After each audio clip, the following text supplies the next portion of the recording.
Aditya Degree Colleges, leading companies lo 10,000 plus placements with 13.5 lakhs highest package.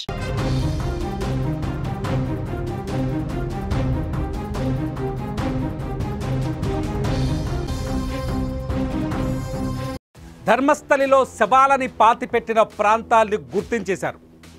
ఏవైతే 100కు పైగా శవాలను పాతిపెట్టారంటూ ధర్మస్థలిలో పనిచేసిన మాజీ పారిశుద్ధ్య కార్మికుడు చెప్పాడో ఆ ప్రాంతాన్ని నిన్న సిట్ ఏదైతే స్పెషల్ ఇన్వెస్టిగేషన్ టీం ఉందో ఆ టీం నిన్న పర్యటించింది. ఆ ప్రాంతంలో ఎవరైతే ఆరోపణలు చేశాడో, ఎవరైతే పోలీసులకి సమాచారం ఇచ్చాడో, పోలీసులకు తను శవాలు పాతిపెట్టానని చెప్తున్నాడో ఆ అన్నోన్ పర్సన్, ఆ అనామక పర్సన్ని, ఆ గుర్తింపు లేని పర్సన్ని, ప్రస్తుతానికి అతని గుర్తింపుని బయటపెట్టే పరిస్థితి లేదు, కోర్టు ఆర్డర్స్ ఉన్నాయి. ఆ పర్సన్ని తీసుకొచ్చి ఆ ప్రాంతాలన్నింటినీ గుర్తించారు. మొత్తం ధర్మస్థలి క్షేత్రం చుట్టూ 15 ప్రాంతాల్లో తాను ఈ డెడ్ బాడీస్ని పాతిపెట్టానని చెప్తున్నాడు. 15 ప్రాంతాల్లో పాతిపెట్టినట్టుగా పోలీస్ అధికారులని, సిట్ బృందాలని తీసుకొని వెళ్ళాడు. ఆ 15 ప్రాంతాలని నిన్న పోలీసులు మార్క్ చేశారు. ఏ క్షణమైనా ఈరోజు ఆ 15 ప్రాంతాల్లో తవ్వకాలు జరిపే అవకాశం స్పష్టంగా ఉందని ఆ పోలీస్ సిట్ బృందంలోని పోలీసు అధికారులు అధికారికంగానే ప్రకటిస్తున్నారు. సో ధర్మస్థలలో 100 శవాలు ఇప్పటికీ అందుతున్న సమాచారం ప్రకారం, ఇప్పటికి మనకున్న అప్డేట్ ప్రకారం అతను ఏదైతే ఆరోపణలు చేశాడో ఆ ఆరోపణల ప్రకారం అతను 100 శవాల్ని పాతిపెట్టింది నిజమే అని తెలుస్తోంది. అతను ఎక్కడెక్కడ 15 ప్రాంతాలు ఎక్కడెక్కడ గుర్తించాడు అంటే ధర్మస్థలిలో నేత్రావతి నదీ సమీపంలో 8 చోట్ల శవాల్ని పాతినట్టు ఆ 8 ప్రాంతాలు గుర్తించాడు. మీరు చూస్తున్న స్క్రీన్లో ఇది నేత్రావతి పరివాహక ప్రాంతానికి సంబంధించిన నేత్రావతి పరివాహక ప్రాంతంలో జరుగుతున్న ఈ విజువల్, నేత్రావతి పరివాహక ప్రాంతంలో జరుగుతున్న సెర్చింగ్ విజువల్. ఇక్కడ 8 ప్రాంతాలు, ఈ ప్లేస్లో 8 చోట్ల ఈ 100 శవాల్లోని కొన్ని శవాల్ని పాతిపెట్టారని చెప్పాడు. ఈ ప్లేస్లోనే దాదాపు 8 ప్రాంతాలు గుర్తించాడు. ఇకపోతే హైవేని ఆనుకుని ఉన్న ప్రాంతాల్లో, ధర్మస్థలి హైవేను ఆనుకున్న చోట మరో 4 శవాల్ని పాతినట్టుగా చెప్పారు. మరో 4 శవాలు అంటే ఏదైతే స్నానాల ఘట్టానికి దగ్గరగా అతను నడుచుకుంటూ వెళ్తుంటాడు, స్నానాల ఘట్టానికి దగ్గరగా మరో 4 చోట్ల ఆ శవాల్ని పాతిపెట్టినట్టుగా, అంటే హైవేకి స్నానాల ఘట్టానికి మధ్యలో 4 చోట్ల శవాల్ని పాతినట్టుగా చెప్తున్నారు. మీరు ఆ స్క్రీన్ చూస్తున్నారు. ఇంకో చోట అజుకూరికి వెళ్ళే హైవేలో, అజుకూరుకి వెళ్ళే హైవేలో అదక్కడ 13వ ప్లేస్ను గుర్తుపెట్టారు. అజుకూరుకి వెళ్ళే హైవేలో అక్కడ ఒక చోట కొన్ని శవాల్ని పాతిపెట్టానని చెప్పాడు. ఇక్కడ కొన్ని శవాల్ని క్రిమేషన్ కూడా, అంటే కాల్చి బూడిద చేశానని కూడా చెప్పాడు. ఇకపోతే కన్వాడి అనే ఒక ఏరియా ఉంది. కన్వాడి ఏరియాలో మరొక 2 చోట్ల డెడ్ బాడీస్ని పాతిపెట్టానని చెప్తున్నాడు. అతను చెప్పిన మాటలు, అంటే అతన్ని ధర్మస్థలికి తీసుకొస్తున్నప్పుడే భారీ సెక్యూరిటీ మధ్య, భారీ బందోబస్తు మధ్య పోలీసులు తీసుకొచ్చారు. అతన్ని తీసుకొచ్చేటప్పుడు అతని మొహం కనిపించకుండా మాస్క్ వేశారు. ఆ మాస్క్ను కూడా ప్రత్యేకంగా రూపొందించారు. ఆ మాస్క్ పైన రెడ్ అండ్ వైట్ లైన్స్ కొన్ని ఉన్నాయి. ఆ రెడ్ అండ్ వైట్ లైన్స్తో అతని మాస్క్ని గ్రాఫిక్స్లో తీయటం కానీ, ఏఐలో తీయటం కానీ సాధ్యం కాకుండా ఉండేందుకు కొంత టెక్నాలజీని వాడినట్టుగా అక్కడి సిట్ పోలీసులు చెప్తున్నారు. ఇవన్నీ చూస్తుంటే ధర్మస్థలిలో శవాలు బయటకు రాబోతున్నాయా? ధర్మస్థలిలో నిగూఢంగా ఉన్న శవాలు, దాదాపు 3 దశాబ్దాలుగా నేలలో మట్టిలో కూరుకుపోయిన శవాలు, నేత్రావతి నదీ తీరంలో బరియలు చేసిన శవాలు, అనధికారికంగా బరియలు చేసిన, పూడ్చివేసిన శవాలు వెలుగులోకి వస్తాయనే చర్చ ఇప్పుడు దేశవ్యాప్తంగా మొదలైంది. నిన్న నేషనల్ మీడియాతో పాటు లోకల్ మీడియా కూడా ఇష్యూస్ని కవర్ చేసింది. అయితే కొన్ని విషయాల్లో, ఈ కేసులో కొన్ని విషయాల్లో ప్రసారం చేయకూడదంటూ కోర్టు ఆదేశాలు ఉన్నందున ఆ విషయాలు మేము కూడా బయటకు వెల్లడించట్లేదు. కాకపోతే అక్కడ జరుగుతున్న విచారణకు సంబంధించిన అప్డేట్స్ మీ ముందుకు తీసుకొచ్చే ప్రయత్నం చేస్తున్నాం.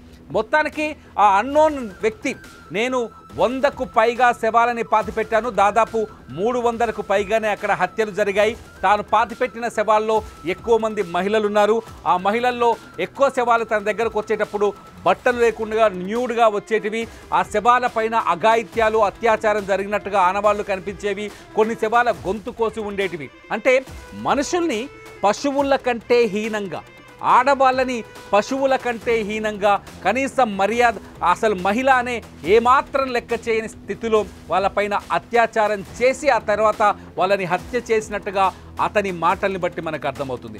అతను చెప్పే స్పెసిఫిక్స్, ఎందుకంటే ధర్మస్థలికి సుమన్ టీవీ వెళ్ళినప్పుడు అక్కడున్న జనంతో మాట్లాడినప్పుడు కొన్ని విషయాలు చెప్పారు. ఇక్కడ చాలామంది అనాథలుగానో లేకపోతే ఇక్కడ ఆ అంతిమ జీవితాన్ని పూర్తి చేసుకోవాలనో చాలామంది వస్తుంటారు. అటువంటి వారి మృతదేహాల్ని అధికారికంగానే ఇక్కడ మేము పూడ్చిపెడతాం. అది ధర్మస్థలి సర్పంచ్ ఒక ప్రెస్ మీట్ పెట్టి చాలా స్పష్టంగా చెప్పారు. అయితే ఇదో కథ ఇలా ఉంటే ఇతను చెప్పిన కథలో చాలా హైలైటెడ్ పాయింట్స్, ఈ విషయాన్ని గమనించాలి. వాళ్ళు చెప్తున్నారు ఏంటంటే ధర్మస్థలిలో దేవాలయ పరిధిలో కొన్ని జరుగుతాయి. అవి కొంతకాలంగా అనాది కాలంగా ఆచారంగా వస్తున్న అంశం. కొందరు ఇక్కడికి వచ్చి చనిపోతారు. ఇక్కడ చనిపోతే కైలాసంలో విలీనమైనట్టుగా వాళ్ళు ఫీల్ అవుతారు. కాబట్టి వాళ్ళ శవాలని అధికారికంగానే మేము పూడ్చిపెడతామని అక్కడున్న అధికారులు కావచ్చు, లేకపోతే ధర్మస్థలి గ్రామ పంచాయతీ సర్పంచ్ కావచ్చు వాళ్ళు చెప్తున్నారు. కానీ ఇతను చెప్తున్న మాటలో హైలైటెడ్ పాయింట్స్ ఏంటంటే తాను పూడ్చిపెట్టిన ప్రతి మహిళ పైన అత్యాచారం జరిగింది అని చెప్తున్నాడు. తాను పూడ్చిపెట్టిన ప్రతి మహిళ దారుణ హత్యకు గురైంది అని చెప్తున్నాడు. తాను పూడ్చిపెట్టిన శవాలలో మహిళలతో పాటు యువతులతో పాటు మైనర్ బాలికలు ఉన్నారని చెప్తారు. మైనర్ బాలికల పైన కూడా అఘాయిత్యం జరిగింది, అత్యాచారం జరిగింది, ఆ తర్వాత హత్య చేశారని చెప్తున్నారు. అంతెందుకు 2010లో ఒక పెట్రోల్ బంక్ పక్కన ఒక స్కూల్ 15 ఏళ్ళ వయసున్న స్కూల్ విద్యార్థినిని ఆమె డెడ్ బాడీని నేను పూడ్చిపెట్టానని చెప్పడంతో ఒక్కసారిగా ఇది కథ మరో మలుపు తిరిగినట్టుగా మారింది. నిన్న విచారణకు వచ్చిన సిట్ అధికారులు కూడా ఈ అంశం పైన, అంటే అతను చెప్పే ప్రతి మాటకి ఇక్కడ ఆధారం ఉందా, అతను చెప్పినట్టుగా అతను పూడ్చిపెట్టిన ప్లేసులో నిజంగా డెడ్ బాడీలు దొరుకుతాయా అనే టెన్షన్లో ఉన్నారు. ఊహించని విధంగా ఈ ఇన్వెస్టిగేషన్ కొత్త మలుపు తిరిగే అవకాశం కనిపిస్తుంది. ఒకవేళ ఇతను గుర్తించిన ఈ 15 ప్రాంతాల్లో మృతదేహాలు కానీ, మృతదేహాలకు సంబంధించిన అస్థిపంజరాలు కానీ, కళేబరాలు కానీ, ఎముకలు కానీ దొరికితే ఖచ్చితంగా ఈ కేసు దేశంలోనే కాదు ప్రపంచంలోనే ఎవరు ఊహించని సంఘటనగా మారిపోయే, అంచనా వేయలేని సంఘటనగా మారిపోయే అవకాశం స్పష్టంగా కనిపిస్తుంది. ఇవాళకున్న అప్డేట్, ఈ పూటకున్న అప్డేట్ ప్రకారం ధర్మస్థలిలో ఈ 15 ప్రాంతాల్లో ఇప్పుడు ఇద్దరిద్దరు ఒక్కొక్క ప్లేస్లో ఇద్దరిద్దరు పోలీసుల్ని నియమించారు. వాళ్ళు ఆ ప్రాంతానికి సెక్యూరిటీ గార్డులుగా పనిచేస్తున్నారు. ఆ ఇద్దరు పోలీసులు, ఎందుకంటే అతను చూపించిన ప్రాంతాల్లో ఎవరైనా నిజంగానే హత్యలకు పాల్పడి ఉంటే, అక్కడ డెడ్ బాడీలు ఉంటే సాక్ష్యాలను మాయం చేయకుండా ఉండేందుకు పోలీస్ బందోబస్తుని ఏర్పాటు చేస్తున్నట్టుగా తెలుస్తుంది. ఈ పోలీస్ బందోబస్తు మధ్యలో ఈ 1-2 రోజులు ఆ ఏరియాలో తవ్వకాలు జరిగి ఈ రోజు కూడా తవ్వకాలు మొదలయ్యే అవకాశం ఉన్నట్టుగా మనకు అక్కడి నుంచి సమాచారం అందుతుంది. ఏ క్షణమైనా ధర్మస్థలిలో ఆ 15 ప్రాంతాలు, ఎక్కడెక్కడ నేత్రావతి నది ఒడ్డున 8 ప్రాంతాలు, హైవే పక్కన 4 ప్రాంతాలు, నేత్రావతి నుంచి అజికూరికి వెళ్ళే దారిలో ఒక చోట, అట్లాగే కన్వాడి ప్రాంతంలో కన్వాడి ఏరియాలో 2 ప్రాంతాలు గుర్తించారు. ఈ ప్రస్తుతం ఈ జోన్లన్నీ, ఈ ప్రాంతాలన్నీ పూర్తి స్థాయి సెక్యూరిటీ పోలీసు బందోబస్తు మధ్య ఉన్నాయి. చుట్టూ ది క్రైమ్ జోన్ అని చెప్పేసి పోలీసులు ఆ టేప్ను కూడా కట్టిపెట్టారు. సో ఈ ప్రాంతాల్లో కొద్ది ఈరోజు తవ్వకాలు జరిగే అవకాశం ఉన్నట్టుగా తెలుస్తుంది. తవ్వకాలు మొదలైతే ఎవరైతే మాజీ పారిశుద్ధ కార్మికుడు కావచ్చు, మాజీ ఉద్యోగి కావచ్చు, విజిల్ బ్లేయర్ ఎవరైతే ఉన్నారో ఆయన చెప్పినట్టుగా ఇక్కడ డెడ్ బాడీస్ దొరికితే ఖచ్చితంగా ఇదొక సెన్సేషనల్ కేసుగా మారే అవకాశం కనిపిస్తుంది. ఈ డెడ్ బాడీస్ దొరికితే మొట్టమొదటిగా వాటిని DNA టెస్టులకు పంపిస్తారు. ఆ తర్వాత లోకల్ పోలీస్ స్టేషన్లో ఇప్పటికే మొత్తం అంటే 1995 నుంచి 2014 వరకు దక్షిణ కర్ణాటకలో ఉంటుంది ఈ ప్రాంతం.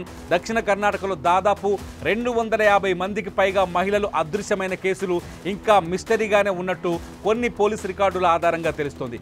ఆ 250 మంది మహిళల డెడ్ బాడీస్ మిస్సింగ్ కేసులకు ఇప్పుడు ఇతను చూపిస్తున్న ప్రాంతాల్లో దొరికే డెడ్ బాడీస్కి ఏమైనా లింక్ ఉందా, ఒకవేళ డెడ్ బాడీస్ దొరికితే కలేబరాలు కానీ లేకపోతే అస్థిపంజరం కానీ దొరికితే ఆ 250 మిస్సింగ్ కేసులకి వీళ్ళకి ఏమైనా లింక్ ఉందా అనేది DNA టెస్టుల ద్వారా, రకరకాల సైంటిఫిక్ ఫోరెన్సిక్ టెస్టుల ద్వారా నిరూపిస్తారు. ఒకవేళ ఫోరెన్సిక్ టెస్టుల ద్వారా నిరూపణ అయితే 1-2 డెడ్ బాడీస్ మ్యాచ్ అయినా, ఫోరెన్సిక్ రిపోర్ట్లో 1-2 డెడ్ బాడీస్ మ్యాచ్ అయినా ఖచ్చితంగా ఈ కేసులో మరింత లోతుగా విచారణ జరిగే అవకాశం అయితే ఉంది. కాకపోతే ధర్మస్థలి ప్రజలు ఒక బలమైన నమ్మకంతో, విశ్వాసంతో ఉన్నారు. అతను చెప్పే మాటల్లో వాస్తవం లేదని చెప్తున్నారు. అతను ఈ ప్రాంత ప్రాశస్త్యాన్ని తగ్గించే ఉద్దేశంతో కావాలని అతను అబద్ధాలు చెప్తున్నారని చెప్తున్నారు. అయితే ధర్మస్థలిలో ఇటువంటి సంఘటనలు జరగవు, పూర్తి సురక్షితమైన ప్రాంతం అని చెప్తున్నారు. ధర్మస్థలి ప్రజలు మాత్రం ఒక్కరిని కోరుకుంటున్నారు. నిన్న కర్ణాటక హోమ్ మినిస్టర్ కూడా ఇదే విషయాన్ని చెప్పారు. సిట్ని వేయటం, ఏదైతే స్పెషల్ ఇన్వెస్టిగేషన్ టీంకి ఈ విచారణని అప్పగించడం ఒక శుభ పరిణామం అని చెప్తున్నారు. ఎందుకంటే ఈ టీంకి అప్పగించడం ద్వారా ఆ ప్రాంత ప్రజలు ఖచ్చితంగా వాస్తవాలు తెలుసుకుంటారు, అందులో జరిగిన నిజాలేంటని తెలుసుకుంటారు అని ఆయన చెప్తున్నారు. ఒకసారి నిన్న హోంమంత్రి మాట్లాడిన వ్యాఖ్యల్ని ఒకసారి విందాం. ఒకసారి ఆయన ఏం మాట్లాడినా మీకు తెలుగు ట్రాన్స్లేషన్ కూడా ఉంది, ఒకసారి చూడండి. ಬಹಳ ಜನ ಆ ಭಾಗದಲ್ಲಿ ಇರ್ತಕ್ಕಂಥವರು ಪ್ರಗತಿಪರ ಚಿಂತಕರು, ಆ ಭಾಗದಲ್ಲಿ ಜನ ಸಮುದಾಯ ಮತ್ತು ಅವರೆಲ್ಲ ಸೇರಿ ಒತ್ತಾಯ ಮಾಡಿದ್ದಾರೆ, ಕಂಪ್ಲೇಂಟ್ ಕೊಟ್ಟಿದ್ದಾರೆ.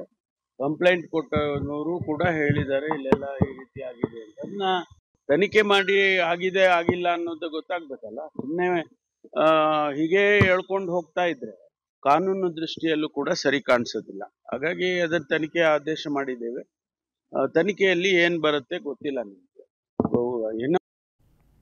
ఇది మొత్తానికి ముఖ్యమంత్రి సిద్ధరామయ్య కూడా ధర్మస్థలిలో జరుగుతున్న ఇన్వెస్టిగేషన్ పైన దృష్టి సారించారని, ముఖ్యమంత్రితో తాను మాట్లాడారని చెప్పి హోమ్ మినిస్టర్ చెప్తున్నారు. ఇదంతా చూస్తుంటే ధర్మస్థలిలో ఏదో మిస్టరీ అయితే బయటపడే అవకాశం కనిపిస్తోంది. మీరేమనుకుంటున్నారు? ధర్మస్థలిలో నిజంగా ఇప్పుడు మట్టి కింద అతను చూపించిన 15 ప్రాంతాల్లో శవాలు ఉన్నాయని మీరు భావిస్తున్నారా, లేదంటే ఇదంతా ఒక అభూత కల్పనగా తేలిపోయే అవకాశం ఉందా? మీరేమనుకుంటున్నారో మీ అభిప్రాయాన్ని వీడియో కింద కామెంట్ చేయండి. ధర్మస్థలికి సంబంధించిన అప్డేట్స్ని, విచారణకు సంబంధించిన అప్డేట్స్ని సుమన్ టీవీ డిజిటల్ లైవ్, అట్లాగే సుమన్ టీవీ లైవ్లో రెగ్యులర్గా వాచ్ చేయండి. చూస్తూనే ఉండండి సుమన్ టీవీ న్యూస్.